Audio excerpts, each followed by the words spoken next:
Hello dear student, आइए आज हम लोग इस वीडियो में क्लास 10th के भौतिक विज्ञान में चैप्टर 2 है, जिसमें वर्ण विक्षेपण हेडिंग है। इम्पोर्टेंट हेडिंग है, परीक्षाओं में अक्सर पूछा जाता है कि वर्ण विक्षेपण से आप क्या समझते हैं या वर्ण विक्षेपण किसे कहते हैं। ठीक है, तो आइए सबसे पहले हम समझते हैं कि जब प्रकाश की किरणें किसी एक माध्यम से चलकर दूसरे माध्यम में प्रवेश करती हैं तो वह अपने मार्ग से विचलित होती है। इस क्रिया को अपवर्तन कहते हैं, जैसा कि हमने पीछे आपको पढ़ा दिया है अगले वीडियो में। अब यहाँ प्रश्न उठता है कि वर्ण विक्षेपण क्या है, तो आप इसको समझने के लिए सरल शब्दों में रखिएगा कि वर्ण का मतलब होगा यहाँ पर वर्ण मीन्स यहाँ पर रंग है और विक्षेपण मीन्स होगा बिखरना, ठीक, या बिखराव। तो हम यहाँ समझेंगे कि रंगों के बिखरने की क्रिया को, प्रकाश के रंगों के बिखरने की क्रिया को वर्ण विक्षेपण कहेंगे। लेकिन ऐसा कहना नहीं है, ये हम आपको आप ट्रिक दे रहे हैं दिमाग में समझने के लिए कि जब भी आए तो दिमाग में आ जाना चाहिए वर्ण विक्षेपण का मतलब है रंगों में विभक्त होना। लेकिन कौन से रंगों का विभक्त होना, कैसे रंगों का विभक्त होना, कहाँ विभक्त होना, ये समझना है। तो देखिए श्वेत प्रकाश दिखाया गया है, पहले अच्छा समझ लीजिए आप कि जब प्रकाश की किरणें किसी प्रिज्म से गुजरती हैं, देखिए जैसा हमने फिगर में आपको बना कर रखा है कि जब प्रकाश की किरण किसी प्रिज्म से गुजरती है तो अपवर्तन के पश्चात, ध्यान देंगे, ये जब आप प्रिज्म के आपतित पृष्ठ AB पर जब ये प्रकाश की किरण पड़ती है तो ये इसको जाना तो चाहिए सीधे, लेकिन जब वायु से कांच में माध्यम में जा रहा है तो इसका अपवर्तन हो रहा है और इस पृष्ठ पे जब आता है तो इसका पुनः अपवर्तन हो रहा है। तो हम बताएंगे जब प्रकाश की किरणें प्रिज्म से गुजरती हैं तो गुजरने के पश्चात, या आप कहोगे अपवर्तन के पश्चात, ये प्रकाश की किरणें अपने मुख्य घटकों में विभक्त हो जाती हैं, अर्थात 7 रंगों में विभाजित हो जाती हैं। और विभाजित होने की, प्रकाश किरणों का 7 रंगों में विभाजित होने की इस घटना को हम वर्ण विक्षेपण कहते हैं।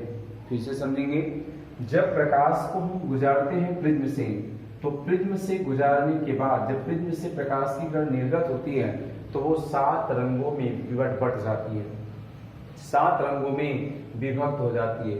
प्रकाश के 7 रंगों में विभक्त होने की इसी क्रिया को हम लोग क्या बोलते हैं, वर्ण विक्षेपण। इस वर्ण विक्षेपण का जो क्रम है आप इसको अंग्रेजी में विब गियर के नाम से जानते हैं, VIBGYOR,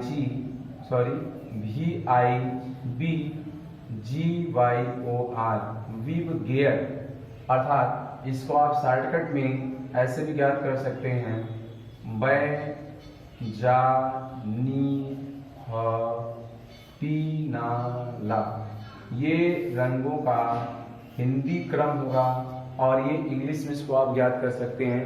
विब गियर का अर्थ क्या है, वी मतलब वायलेट, वायलेट मीन्स बैगनी, इंडिगो, इंडिगो मीन्स जामुनी, ब्लू मीन्स नीला, ग्रीन मीन्स हरा, येलो मीन्स पीला और ऑरेंज मीन्स होता है नारंगी और रेड मीन्स क्या होता है, लाल। इसी को हमने इसके पहले वाले अक्षर को लेकर के हिंदी में क्या संक्षिप्त रूप प्राप्त किया, बै जा नी ह पी ना ला, बैगनी, जामुनी, नीला, हरा, पीला, नारंगी और लाल हो जाएगा। तो ये 7 रंगों का जो समूह प्राप्त होता है, इस समूह को हम लोग वर्ण स्पेक्ट्रम भी कहते हैं। वर्ण स्पेक्ट्रम भी कहा जाता है, वर्ण स्पेक्ट्रम भी कहा जाता है। आइए फिर से समझते हैं, इसकी डेफिनेशन को जरा लिख लिया जाए। अभी तो आपने केवल इसको लिखा, समझे हैं। अब देखिए हम लोग वर्ण विक्षेपण का डेफिनेशन यहाँ फिर से लिखते हैं, इसको वर्ण विक्षेपण, ठीक है, वर्ण विक्षेपण। तो यहाँ लिखेंगे जब श्वेत प्रकाश किरणें, जब श्वेत प्रकाश किरण का मतलब सूर्य का प्रकाश, जब श्वेत प्रकाश किरणें या किरणों को, श्वेत प्रकाश किरणों को प्रिज्म से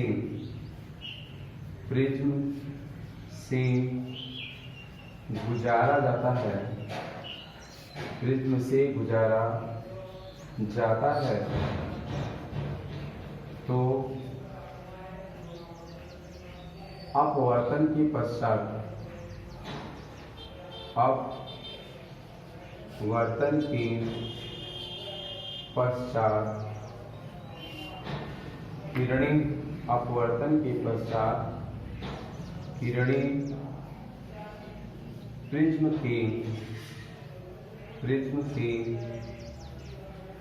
आधार की ओर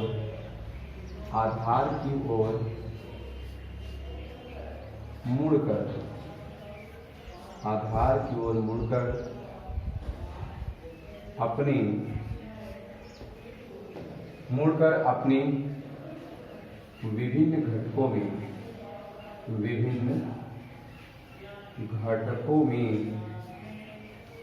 विभाजित हो जाती हैं। विभिन्न घटकों में विभाजित हो जाती हैं। तो विभिन्न घटकों में विभाजित हो जाती हैं। इस घटना को वर्ण विक्षेपण कहते हैं। इस घटना को वर्ण विक्षेपण कहते हैं। ठीक है, इस घटना को वर्ण विक्षेपण कहते हैं। आइए विशेष को समझते हैं जरा कि ये वर्ण विक्षेपण यानी कि इनका मुड़ना या कई रंगों में विभक्त होना, इसका क्या कारण है। जबकि वायु में जब प्रकाश की किरण चलती है तो हमें 7 रंगों में दिखाई नहीं पड़ती। तो क्या कारण है कि जब ये प्रिज्म से गुजरकर बाहर जाती है तो 7 रंगों में बट जाती है। तो आखिर क्यों बट जाती है?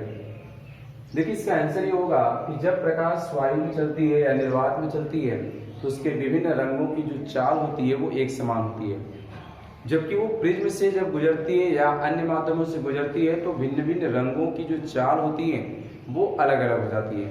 तो यही कारण होता है कि जब प्रकाश प्रिज्म से गुजरता है तो इसमें लाल रंग की जो प्रकाश होती है वो सबसे तेज होती है और बैगनी रंग की जो प्रकाश होती है वो सबसे कम होती है। और यही कारण होता है कि लाल रंग तो अपने रास्ते पर तेजी से आगे की ओर बढ़ जाता है, जबकि बैगनी जो रंग है वो अपने मार्ग से अत्यधिक विचलित होता है क्योंकि उसकी गति स्लो पड़ जाती है। तो यहाँ हमें निष्कर्ष ये निकलता है कि भिन्न भिन्न रंगों की जो चाल है अन्य माध्यमों में जाने पर उसकी चाल परिवर्तित हो जाती है, अर्थात उसकी चाल बदल जाती है। और यही कारण है कि प्रकाश 7 रंगों में विभक्त हो जाता है। फिर देखेंगे यहाँ पर नोट पॉइंट करने की चीज 3 जो है कि प्रश्न पूछता है कि वर्ण विक्षेपण की स्थिति में, वर्ण विक्षेपण की घटना में किस रंग की चाल सबसे ज्यादा होगी। तो आप बताएंगे लाल रंग की चाल सबसे ज्यादा होगी। किस रंग की चाल कम होगी? तो बैगनी रंग की चाल सबसे कम होगी। किस रंग की तरंग दैर्घ्य सबसे ज्यादा होगी? तो लाल रंग की तरंग दैर्घ्य सबसे ज्यादा होगी। किस रंग की तरंग दैर्घ्य कम होगी? तो बैगनी रंग की तरंग दैर्घ्य कम होगी। एक और बनता है कि किस रंग का विचलन सबसे कम होता है? तो लाल रंग का विचलन सबसे कम। और किस रंग का सबसे ज्यादा विचलन होता है? तो बैगनी रंग का विचलन सबसे ज्यादा, अर्थात ये अपने मार्ग से ज्यादा विचलित हुई है तो विचलन इसका सबसे ज्यादा होता है। तो आप सबको उम्मीद करते हैं कि ये वर्ण विक्षेपण जो पॉइंट था वह को भी अच्छे से समझ में आ गया होगा। अब इसी से सूत्र का निगमन प्राप्त होता है। तो सूत्र का निगमन हम आपको अगले वीडियो में कराएंगे। अभी तक हम लोग केवल यहाँ पर वह इसके बारे में पढ़े हैं। आप जरा यहाँ देख लेंगे कि इस रंगों के समूह को हम क्या कहेंगे? वह स्पेक्ट्रम, या थोड़ा सा गड़बड़ लिखा गया स्पेक्ट्रम शब्द। देखिए स्पेक्ट्रम होता है, स्पेक्ट्रम आधा क रहेगा, वर्ण स्पेक्ट्रम कहते हैं इसको। किसे?